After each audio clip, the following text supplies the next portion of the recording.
How's it going, everybody out there? My name is Jakejames Lugo, and welcome to the channel. Now, if you've been following me for quite a while, you guys know that I love the Kingdom Hearts series. I've reviewed a couple of the games here on this channel. But with Kingdom Hearts 3 right around the corner, it was only right that I felt that we tackle the game that takes place right before Kingdom Hearts 3 goes down. I'm of course talking about Kingdom Hearts Dream Drop Distance. Now, we're not going to tackle the 3DS version of this game, we're going to tackle the PlayStation 4 version that's included on the Kingdom Hearts 2.8 collection. The main reason being is because I feel like that's the version of the game that most people are going to play right before Kingdom Hearts 3 comes out. So since we're going to be doing this, let me get this bad boy ready here, and let's just deep dive right into this review.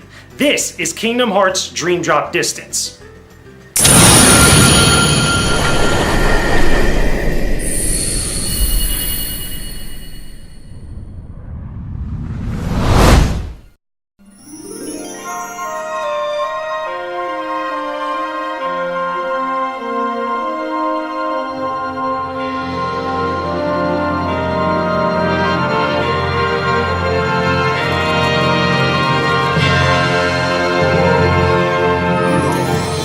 Kingdom Hearts Dream Drop Distance is a spin-off entry into the ongoing series collaboration between Disney and Square Enix. The game originally came out on the Nintendo 3DS and featured touchscreen controls for some of the gameplay, but in the years afterwards has been re-released on the PlayStation 4 in the 2.8 Final Chapter Prologue compilation. Was there really much lost in the jump from the 3DS to the PS4? Not really, and if anything worked to the game's benefit in the long run. Dream Drop Distance continues the story of Kingdom Hearts from the ending of Kingdom Hearts 2, where both Sora and Riku go to visit Master Yen Sid after reading King Mickey's letter from the very end of the previous game. The two of them are set to take a Mark of Mastery exam to help grow their power against the imminent threat of Xehanort and the 13 Seekers of Darkness. Both Sora and Riku must enter a dream state within their minds and visit worlds both familiar and foreign in order to gain new powers for the coming battles ahead. But like all good plans, things go awry from unforeseen events, and our heroes find themselves on another adventure that will bring them to new Disney worlds and give us more fan service to enjoy. The story of the Kingdom Hearts universe gets very wacky with all of its spin-off games, and this one is no different. Things really go crazy because this game introduces time travel as a plot device for the series, taking an already convoluted and confusing story and making it even more off the wall. But what if he did the same thing as Sora and Riku did, and he jumped through time? For that to work, a version of himself would have had to exist at both source and destination. Not even Xehanort can transport his whole body across vast reaches of time. As a whole, Kingdom Hearts Dream Drop Distance isn't the best game of the series, but it's a mandatory one to play through if you're planning on playing all of the important ones in the series. Unlike some of the other spin-off games, this is the one that has the most connections that directly tie in Kingdom Hearts 2 with Kingdom Hearts 3, so you're going to have to play it to know what's going on. Now, this is the one game that has the least amount of worlds that you could visit compared to previous games in the series. There's about 7 worlds that's included in Kingdom Hearts Dream Drop Distance, and some of them are places that you visited before in previous Kingdom Hearts games. I'm not gonna lie, I'm not complaining about going back to Traverse Town or the end of the world like from Kingdom Hearts 2, but I wish I could have seen other worlds that we never really got to see before, included instead of those worlds of which we've seen plenty of times in other games. Why wasn't places like the Jungle Book, which was supposed to be in Kingdom Hearts Birth by Sleep, included in this type of game? It would have been awesome to see something kind of like that, rather than the worlds that we've already known about before. Again, I'm not complaining about the worlds that are already there. I think that they're all great worlds, and they do have some new places that you could visit in some of the worlds that you're already familiar with. But still, you can't blame me for wanting to see brand new places that we've never seen before. In addition to that, the story itself of Kingdom Hearts Dream Drop Distance makes an already convoluted universe even more convoluted. The introduction of time travel, I feel like, is a complete wacko type of idea. I don't know what Nomura and the rest of the team were drinking over there, but still, even though it kind of explains certain aspects of the series, especially the confusing stuff with Xehanort, I still feel like it's going to make it even more confusing for people that might have missed a couple games in the series. The other thing I do have to mention is that the story already assumes that you know about most of the stuff that's happened in the Kingdom Hearts universe, specifically from Kingdom Hearts 2 and Kingdom Hearts Birth by Sleep. A lot of people that probably have never played those games, and even games like Recoded, are probably going to be really confused, but luckily for us, there is a couple things here and there that the game gives to you to kind of get you up to speed. But you're not just holding this Keyblade for looks and trying to be cool and all that stuff, you're actually using this thing to smack up some people a few times. So how does the gameplay of Dream Drop Distance actually play out? The gameplay of Dream Drop Distance follows a similar formula that has been with the series since the start.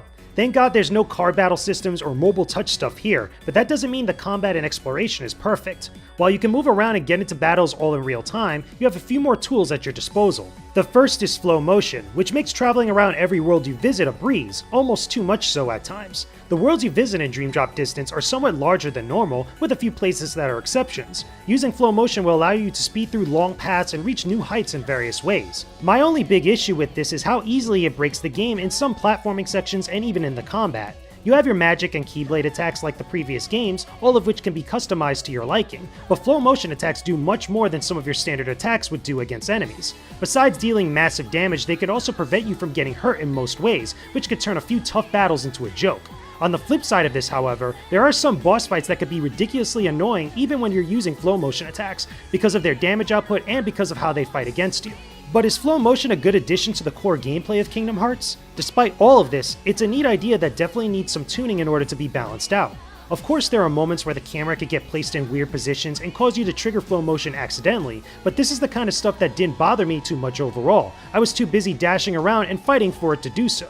Now, I appreciate the battle system and the exploration going back to the original formula that was established back in Kingdom Hearts 1 and 2 with a little bit of influence from Kingdom Hearts Birth by Sleep. I feel like the command deck for all your magic and regular attacks and the item abilities and stuff, that was very intuitive in Kingdom Hearts Birth by Sleep, and it definitely works very well here as well. Sora and Riku are very powerful in this game, and I would argue they're even more powerful than they were back in Kingdom Hearts 2. A lot of people might agree or disagree. But one of the things I feel like is really kind of game breaking and really kind of abuses a lot of different stuff is the flow motion system. All of your different flow motion abilities and a lot of the flow motion attacks that you have access to immediately when you start the game. There were plenty of times when I was exploring all the different worlds and I was able to access a lot of secrets very early on and avoid a whole bunch of different attacks from enemies just through the use of flow motion. You can easily abuse the flow motion abilities by dashing into the wall and getting up to high areas without using any of the platforms or any of the other obstacles that are in your way. You can bypass whole sections if you wanted to. I understand that the worlds are bigger now and they kind of compensate for your ability to dash all over the place, but I still feel like those abilities, and again, some of the attacks that you could do with flow motion completely break some of the combat and completely break some of the normal exploration that you get when you first visit a world. But again, that's just my personal opinion. Don't get me wrong, I still feel like the flow motion is very fun, it's very interesting to see, and it's very different than what we've seen in previous Kingdom Hearts games. But as far as balance is concerned, I really don't think any of these abilities are really balanced. It makes Sora and Riku super uber powerful, no matter how you look at it, and it'd be interesting to see if any of these types of abilities really bleed over into future games.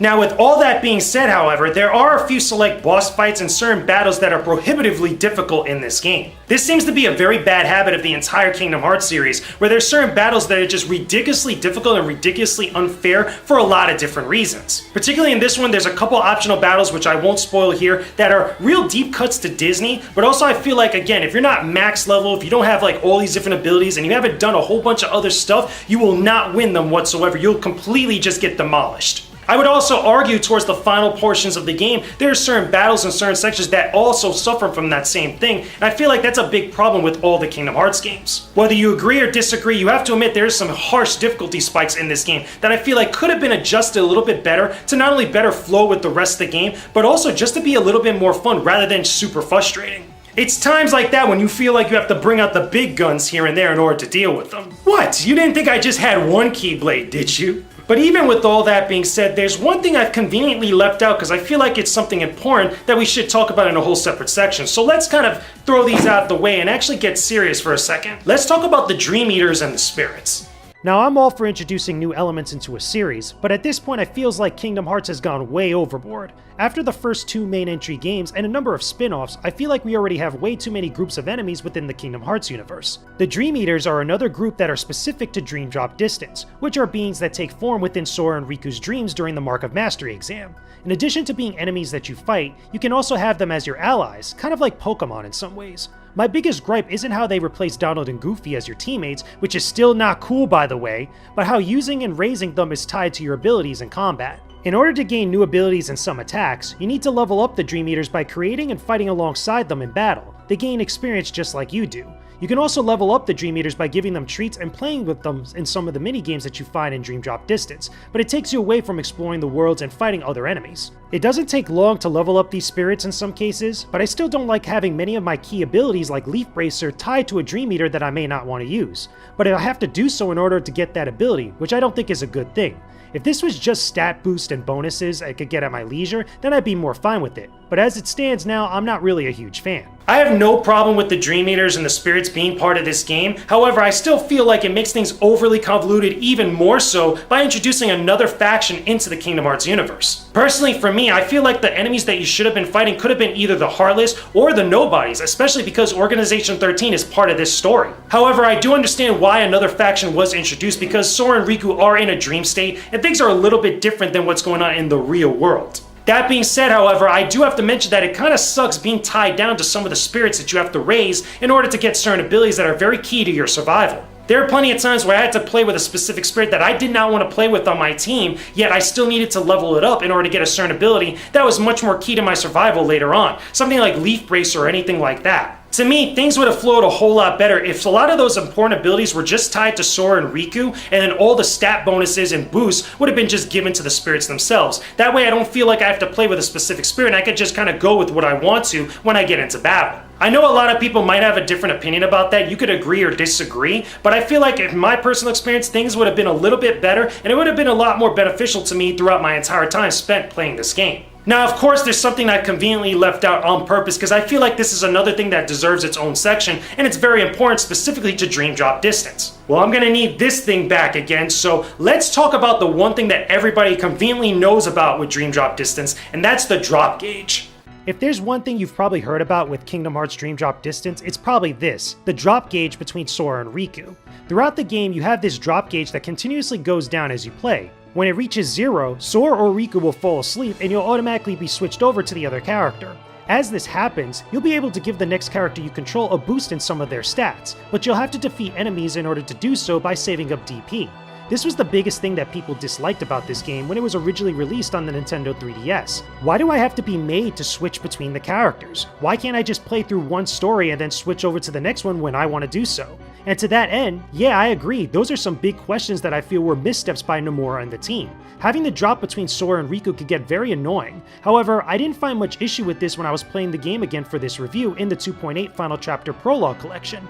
This could be because the drop gauge was adjusted for the re-release, but I also kept using items like the Drop Me Not in order to frequently prevent myself from actually having to switch over. But with that being said, it's a part of the game that doesn't necessarily need to exist. I'd rather take a drive meter like in Kingdom Hearts 2 that adds more to the combat than something that I need to worry about constantly. I understand why the team put this in and how it ties into the story, but as far as gameplay is concerned, it's not a very good thing. I'm pretty sure had they removed the drop gauge entirely for the re-release, then everybody would have looked at this game completely different. I get that everybody has their own unique experience with the drop gauge, depending on whether you're playing Dream Drop Distance on the 3DS or on the PlayStation 4, but for me personally, I really didn't have that much of a problem with it playing the game again. I made a bigger deal about it on the Nintendo 3DS because I thought it was stupid to include, and I still think it is stupid to include. It doesn't even really need to exist. All I did throughout my entire time playing Dream Drop Distance is use that item called the Drop Me Not, which kind of increases the drop gauge, so that way you don't have to drop and switch over to the other character. I get that's there for a reason, and I understand what Nomura and crew are trying to do, show the synergy between Riku and Sora, but there's plenty of examples in the series that show that you could have multiple playable characters without having to do something like that.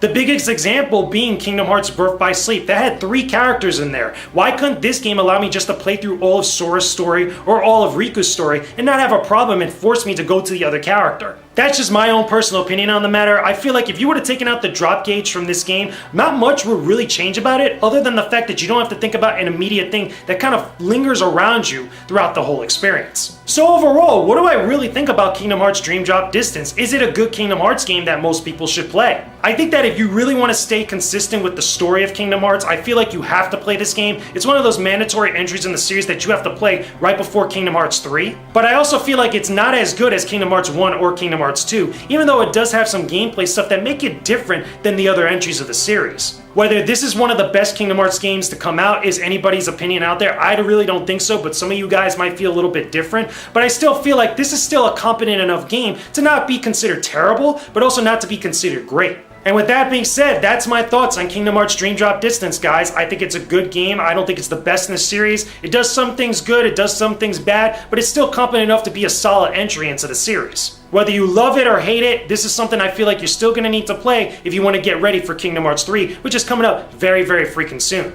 But that's just my opinion about the game. Let me know what you guys think about this in the comments section down below. Tell me, do you guys like Kingdom Hearts Dream Drop Distance? What is your favorite entry in the series? What do you think about the drop gauge? Put it all in the comment section down below. And don't worry, I'm gonna have this right here with me to kind of go in there into the comments and kind of battle out with you guys. I'm curious to see what you guys are gonna say about this game. Outside of that, don't forget to leave a like on this video and subscribe to my YouTube channel for all my videos just like this one, my gaming vlogs, my podcast shows, and a whole bunch of other stuff that I know you guys are really gonna love. And also, I have to give a big shout out to Jasmine Russell for supporting me at the Beast tier level on my Patreon page. You're getting shout outs for the entire month on every single video. If you guys want that same type of love and you guys want to show some support for the content I do on this YouTube channel, make sure you guys check out the description box for my Patreon page. I have a whole bunch of exclusive content on there on every single tier level. There's a lot of good stuff that I know you guys are really gonna love. Anyway, I will talk to all of you guys again very soon. Peace out and stay epic, everybody.